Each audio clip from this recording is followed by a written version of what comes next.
Boa noite, estamos novamente com a CIB na TV, a voz e a imagem do empresário de Barretos. É aqui na TVB falando hoje sobre segurança pública, né? Temos aqui a honra de receber o Dr. João Brocanello Neto, que responde atualmente pela Delegacia de Investigações Gerais, a nossa DIG, e também pela Delegacia de Investigações sobre Entorpecentes, né? Junto com a doutora Silvana, responde por essa área da investigação dos crimes, né? Boa noite, doutor Brocanello, é um prazer tê-lo aqui. E aí vamos falar hoje sobre segurança, né? Sobre o que nos aflige tanto e que talvez seja o mal do momento, né? Que é a gente talvez essa sensação de insegurança, né? Como que está o trabalho na DISE? Boa noite, André, ouvintes. De fato, o que mais incomoda a sociedade brasileira é essa sensação de insegurança que assola o país. Na minha visão em particular, até por conta da área jurídica, eu acredito um pouco, por razões óbvias e constitucionalmente falando. Nós saímos recentemente de uma ditadura em que o país viveu sufocado e não tinha liberdade de expressão, de movimentação, e nós alcançamos aí de forma brilhante e necessária em 88 a liberdade plena, tanto é que a nossa Constituição é tida como a Constituição cidadã, e por conta dessa situação repentina, vamos assim colocar, a gente às vezes percebe que a comunidade, principalmente os mais jovens, ainda não encontraram o equilíbrio e interpretam liberdade igual a libertinagem. E isso daí vem dificultando. Nós sabemos que a nossa legislação, em relação a outros países que adotam o Estado de Direito, é branda, é falha. O nosso sistema como um todo ainda está em aperfeiçoamento, e isso daí traz muitos problemas. Se nós associarmos esses problemas jurídicos, institucionais, com a grande problemática de cada ser humano, nós vamos encontrar que o grande problema, ou a semente de todo o problema, está dentro da família. E aí você colocou a situação que realmente é como se fosse um passarinho que sai da gaiola, né? E ele sai sem saber para onde que é e como buscar as situações. E aí o senhor, nessa conversa preliminar que nós tivemos, o senhor coloca esse tripé, né? Que é o que falta na nossa sociedade, e ela talvez seja causadora dos grandes problemas, ou seja, do grande acúmulo de trabalho que acaba ocorrendo na Delegacia de Investigações, né? O senhor apontou aí como a família, né, um dos pilares dessa que está falha, né? E aí muitas vezes acaba, por falta de estrutura familiar, o adolescente, o jovem, acaba debandando para o crime, né? Então, nesse aspecto do tripé que você citou, além da família, nós temos que trazer o pilar em Deus e no trabalho. Eu venho de uma formação simples, a minha família é considerada como classe média, e eu sempre tive a presença da minha mãe durante a formação. Hoje nós sabemos que é necessário que a mulher trabalhe, né? Até porque nós temos que respeitar essa igualdade trazida pela Constituição. E isso é um fator preocupante, porque a mulher trabalhando, ela acaba se afastando, distanciando do momento mais crítico da formação do ser humano. A presença da mãe é de fundamental importância para formar o caráter do ser humano, do cidadão. Filhos, né? E nós percebemos que o outro problema que acentua-se é que concomitantemente à ausência dos pais, principalmente da mãe, porque nós temos que afirmar isso com toda a veemência, acaba sendo, a criança, o adolescente sente essa falta. É perceptível. O pai e a mãe, naquele afã de trazer melhores recursos, melhores condições financeiras, estabilizar a sua família, isso acontece dentro da minha casa também. É, até questão de sobrevivência mesmo. Justamente. Né? Então eu tenho que trabalhar, porque o salário do delegado de polícia no país, principalmente no estado de São Paulo, infelizmente, é desejável. Né? E a minha mulher trabalha para nós atingirmos aí um melhoramento. Então eu tenho esse problema dentro de casa. Mas por outro lado, eu procuro compensar naquilo que eu também tinha e que eu observo que muitas famílias não se preocupam, é na formação espiritual do filho, da criança, do adolescente. Então nós vamos ali alicerçar um caráter honesto, uma pessoa de bem na família, na religião que é em Deus, né? E o trabalho. André, eu tenho quase 47 anos de idade e já tenho quase 32 anos de aposentadoria contribuída. Por quê? Porque eu venho trabalhando desde os 12 anos de idade. Me lembro que o meu primeiro emprego foi como auxiliar de bomboniere dentro do cinema em Olímpia, no Cine Bristol, né? E nós, com 12 anos de idade, já naquela formação do caráter, né, do cidadão de bem, já começamos a se relacionar com a responsabilidade. Né? E até valorizar o valor do salário. O primeiro salário que eu recebi, para mim, foi uma coisa emocionante que eu não esqueço. Sim. Então, isso é importante. Então, é importante que nós tenhamos em mente, a sociedade brasileira resgate isso daí, esses valores que são muito importantes, muito sérios, e nós estamos esquecendo de Deus, da família, do trabalho. A nossa legislação, no que tange ao ECA, o Estatuto da Criança e do Adolescente, é maravilhosa, mas não se ajusta, não é adequável para um país como o nosso. Realmente eu sou contra o trabalho escravo, infantil, eu sou contra você explorar esse segmento de mão de obra barata, mas eu também sou a favor de colocar um menino com 12, 13 anos para aprender a trabalhar, porque quando você, como comerciante e como todos aqui do comércio ou mesmo da indústria, receber um currículo de um garoto de 17, 18 anos, fala, pô, mas esse currículo aqui é recheoso, esse rapaz aqui tem futuro. Por quê? Ele teve uma base, um alicerce. Hoje nós vamos perceber que o garoto pode vender droga, matar, né, roubar, mas não pode trabalhar. É uma incongruência no nosso país. Nosso país é pobre, está em evolução. Então nós precisávamos analisar essa situação. Então isso é cultura também. Sim. E falando de menor, outro problema que eu percebo que acaba atingindo diretamente a polícia e a justiça, né? Com relação a essa situação do ECA. O senhor entende que o ECA é uma evolução, como o senhor bem disse aí, é uma das mais modernas do mundo, mas não encaixa na cultura que nós temos, ou seja, ela é evoluída demais quando de repente nós não temos o suporte da escola e o suporte para poder formar esse adolescente, né?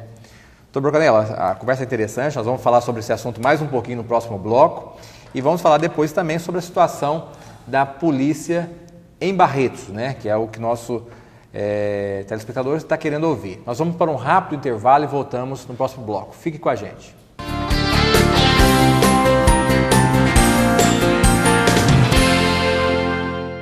A CIB, em parceria com a empresa RJBR Assessoria e Negócios, apresenta cobrança e recuperação de créditos, soluções de recebimento junto aos seus devedores.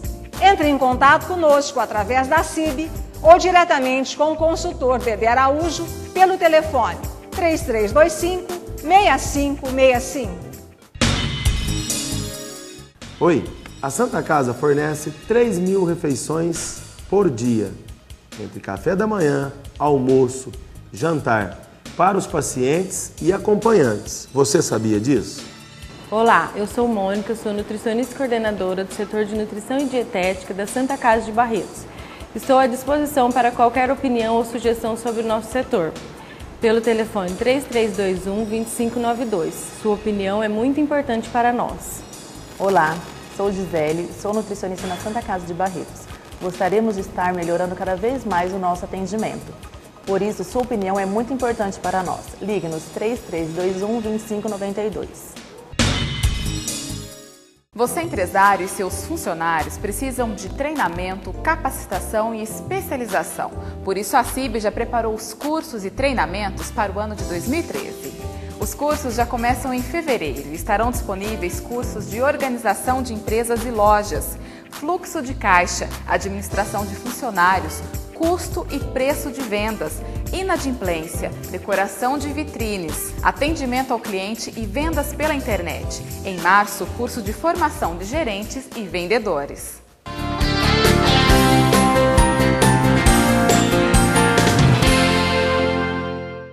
Estamos de volta com a CIB na TV, a voz e a imagem do empresário de Barretos, falando hoje sobre um assunto que também interessa muito aos empresários, à classe tanto do comércio, indústria, porque envolve diretamente todos os nossos negócios e todas as nossas famílias também, né? Tivemos aqui, nesse primeiro bloco, um bate-papo com o Dr. Brocanello, que responde pela DIG e pela DISE, na qual colocou um cenário nacional, né? Ele qualificou como um tripé, onde a família, né? Deus e trabalho está faltando para suportar, né, a sociedade como um todo, né? E aí, colocando que a família realmente, por conta do trabalho, mas que também tem que buscar também não só a quantidade de horas gastas com os filhos, mas a qualidade e também passar os valores que estão em Deus e o trabalho que a gente vinha falando sobre o ECA, né, que é uma legislação bastante evoluída, mas que não tem um suporte social nem cultural para a gente falar sobre isso. Hoje, essa polêmica da minoridade sobre os direitos que as crianças têm, estão sem os deveres, né? O senhor acha que é uma das dificuldades da nossa sociedade? Olha, eu tenho uma visão com relação ao ECA muito crítica. Nós não podemos buscar no desequilíbrio uma compensação que faltou lá atrás. E a gente observa dentro da área jurídica e policial que muitos defensores do ECA buscam isso, se confundem com relação a isso. Nós observamos em outras culturas que realmente são culturas milenares, estruturadas, não como a nossa. Eu às vezes sou tido como polêmico e às vezes alvo de muitas críticas, porque o que eu vejo eu falo. Né? Não tem como você fugir da realidade. Eu não gosto de hipocrisia, a verdade é essa. Então, não adianta falar que o nosso país, foi colonizado por Portugal. Não foi. Começa daí, o problema vem daí. Desculpa a colônia portuguesa, com todo o respeito que eu tenho, que eles não têm culpa disso, né? Mas o nosso país foi explorado. Não foi colonizado como os Estados Unidos e muitas outras potências. E nós não temos aí essa cultura milenar para proporcionar essa condição de vida diária para a comunidade dentro de leis que não se ajustam ao nosso comportamento diário. Então, o ECA é um avanço jurídico, social, comportamental, sim, mas ele deveria ser adequado em alguns aspectos. Direitos e deveres, né? Justamente. No que tange ao equilíbrio. Buscar o equilíbrio. Em tudo que nós fizermos, nós temos que ter o equilíbrio. E hoje o cidadão, a população, não enxerga isso. Parece-me que em alguns aspectos o mundo está para acabar amanhã. Vamos detonar. São situações assim que não tem como entender.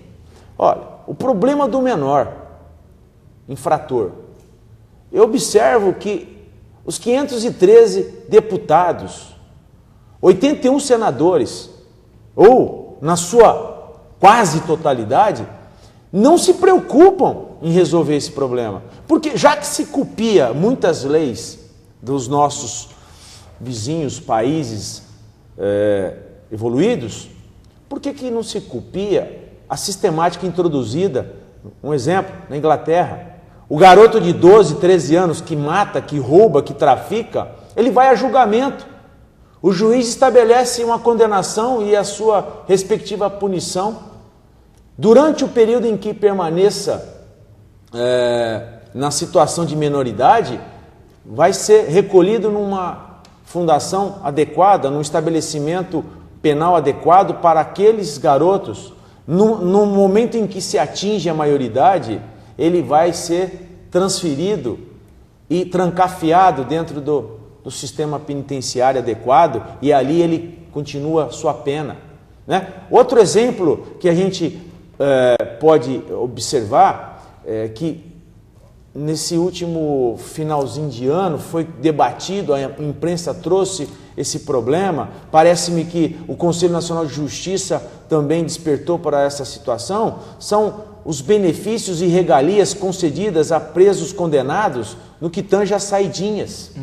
Presos saindo sem ter mãe, sem ter pai, sem ter finalidade alguma. E a lei de execução penal não traz essa essência, não traz essa situação. Ela diz que é importante que há esse benefício dentro de uma adequação para que possa proporcionar a ressocialização do preso.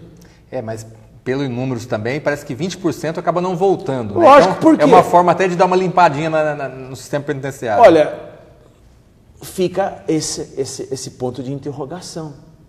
Passa essa imagem para a comunidade.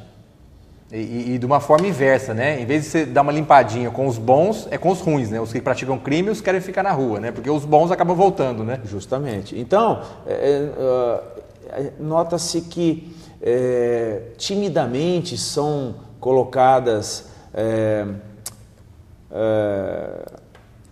válvulas de escapes, né? Isso, trabalhos para que possam mudar isso, aquilo e outro, ficam preocupados com outras coisas que não beneficiam a área de segurança.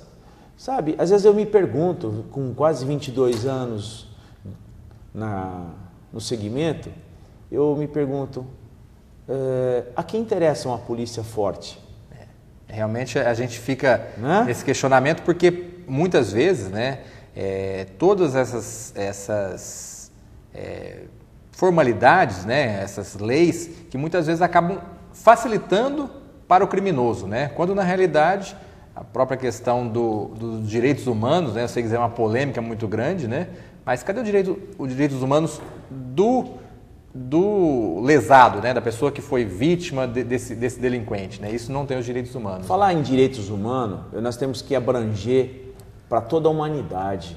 Direitos humanos foi institucionalizado para proteger a liberdade, né? Para proteger a integridade física, moral, mas de todo mundo, não só de quem está preso, porque como a própria legislação, a lei de execução penal é clara, a retribuição da condenação, o objetivo da penalização, né, da responsabilização penal, visa dois aspectos.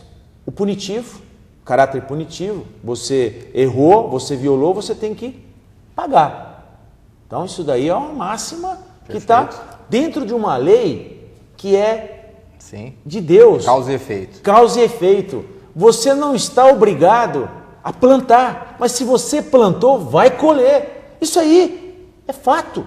Então nós temos que ter essa realidade. Então a lei de execução penal vem e satisfaz ou pelo menos preserva isso que deveria ser colocado, a punição. A outra é a ressocialização. E a punição, é a parte preventiva também. Se eu fizer isso, eu vou ter que... Então, o camarada, o cidadão tem que ter essa consciência. E parece-me que está faltando isso, por conta de tudo isso que nós estamos falando.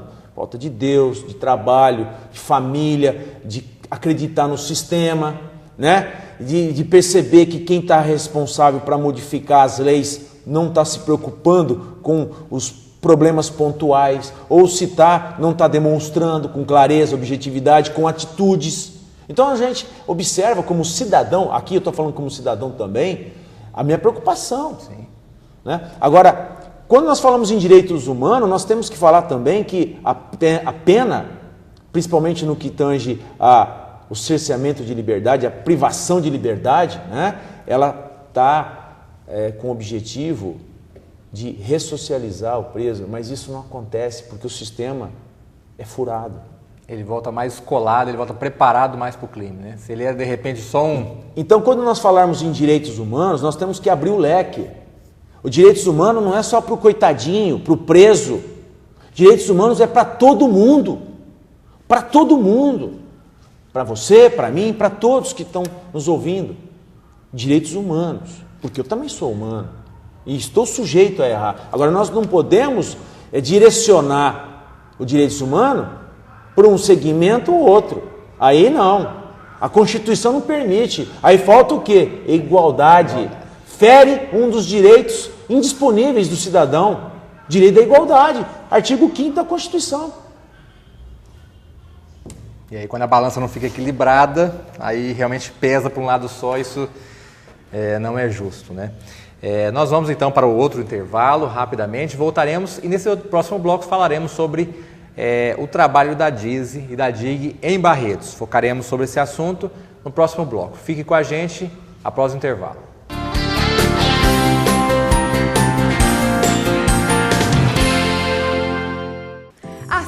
E o Sindicato Varejista já prepararam as promoções para 2013 no comércio de Barretos. As promoções são ferramentas para você, empresário, beneficiar o seu consumidor e vão acontecer nas zonas Norte, Sul, Leste, Oeste, além do Centro.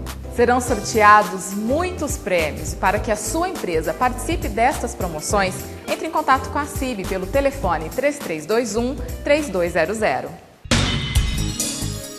Olá, sou Renato Reis, diretor da Santa Casa. Sou responsável pelo pronto-socorro. Hoje atendemos 9.000 pessoas por mês. A Santa Casa precisa de sua ajuda. Ajude-nos a administrá-la. Se há demora no seu atendimento, é porque alguém mais grave está sendo atendido. Olá, eu sou Lidiane, coordenadora da enfermagem do pronto-socorro da Santa Casa de Barretos. Queremos te ouvir. Sua opinião é muito importante para nós. Ligue no telefone 3321-2592. Sou o Rafael, coordenador das portarias e das recepções da Santa Casa. Se você quiser falar comigo, ligue para o telefone 3321-2592. Eu quero te ouvir. A CIB, em parceria com a empresa RJBR Assessoria e Negócios, apresenta Assessoria Financeira. Elaboração de projetos destinados a levantamento de recursos financeiros junto aos bancos, inclusive recursos do BNDES. Entre em contato conosco através da CIB ou diretamente com o consultor Dedé Araújo pelo telefone 017 3325 6565.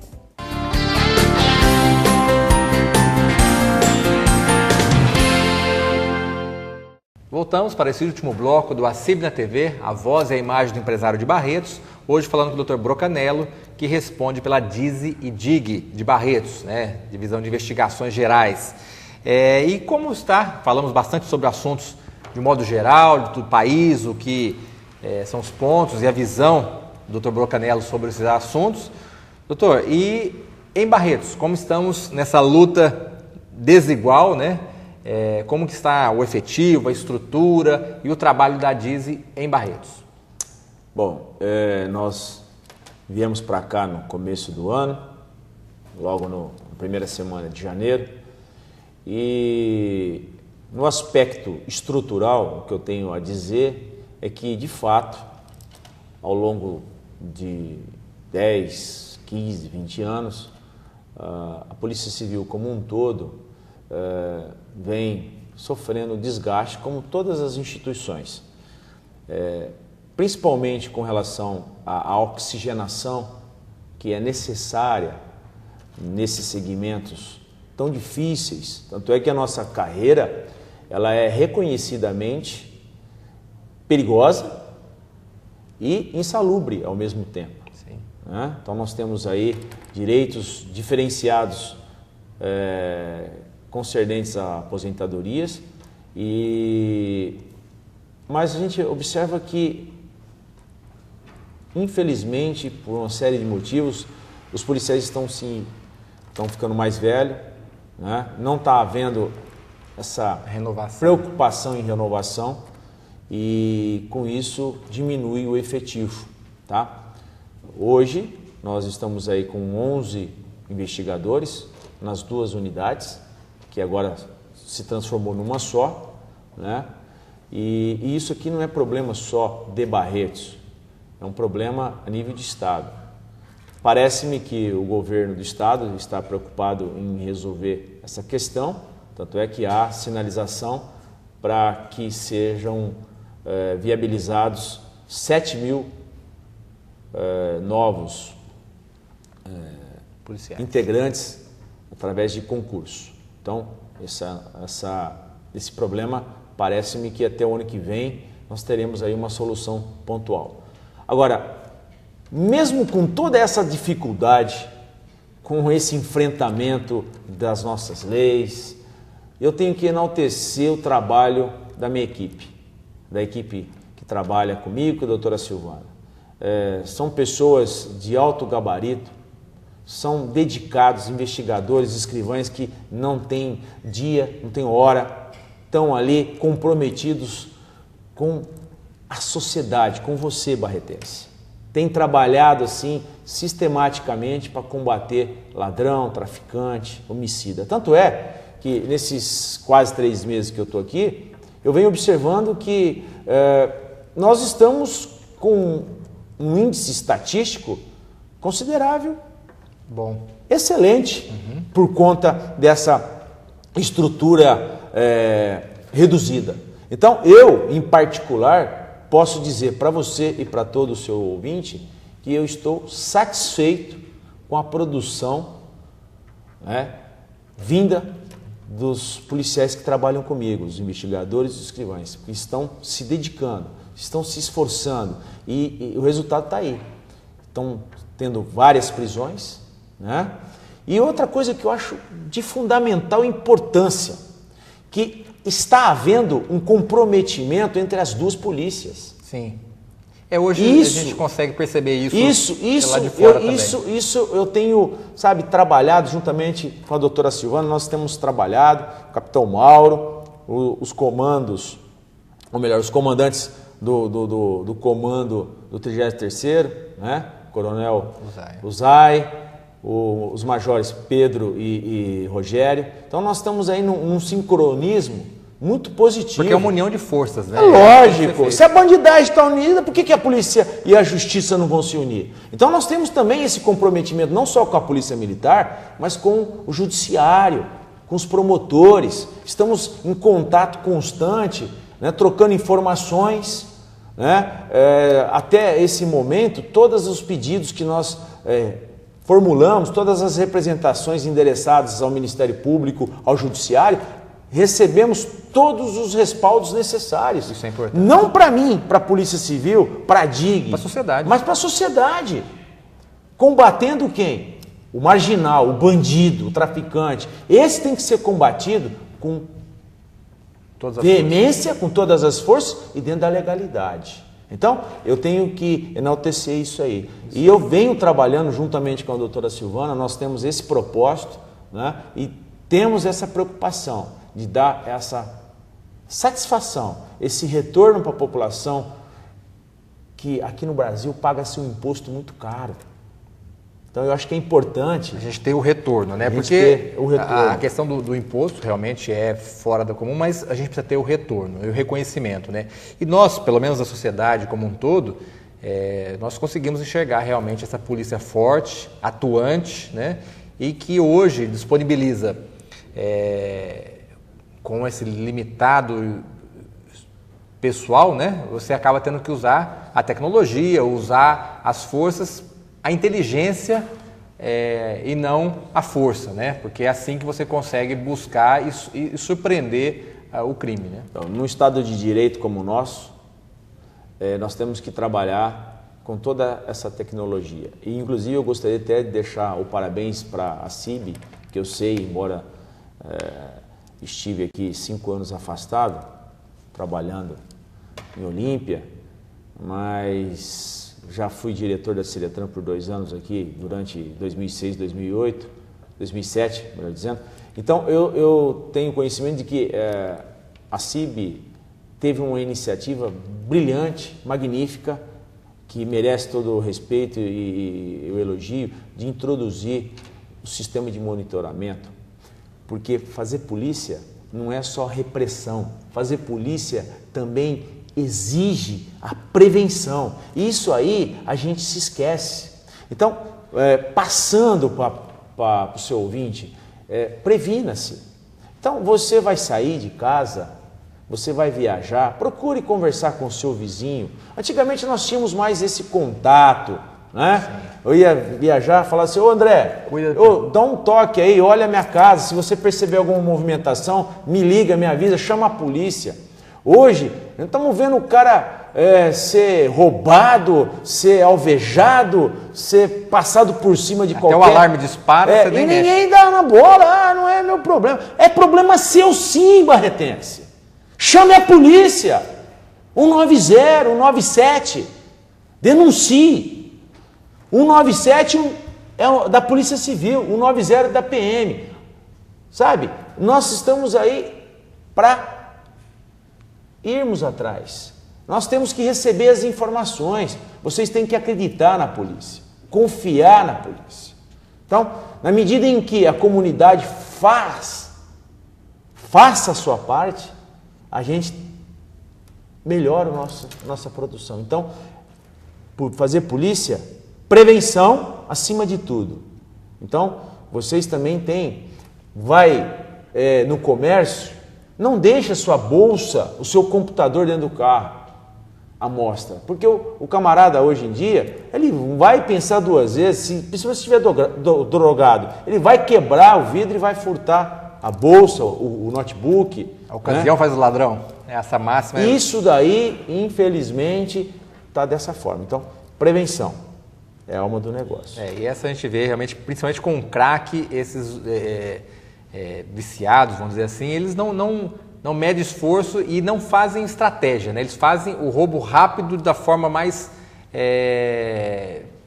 assim, sem planejamento, é uma coisa pela necessidade mesmo, né? Eu gostaria que o senhor finalizasse então, agradeço muito a presença do senhor, estaremos no próximo programa, na próxima terça-feira, continuando falando sobre esse trabalho de segurança pública com o Dr. Edson, que é o novo seccional da Polícia Civil da região de Barretos. Então, nós vamos estar continuando no próximo programa com essa tônica da segurança pública em Barretos. E o senhor tem as palavras, doutor Brocanello, agradeço a presença novamente e parabenizando pelo trabalho feito, suas considerações finais.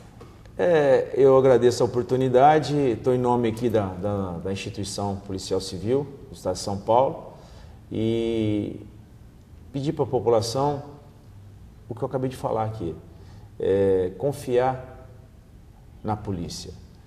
O trabalho que é desenvolvido é difícil, é complicado, é árduo, mas se a população depositar confiança, nós estaremos aí para dar a contraprestação esperada. Então, quem tem denúncia a fazer, ligue 197.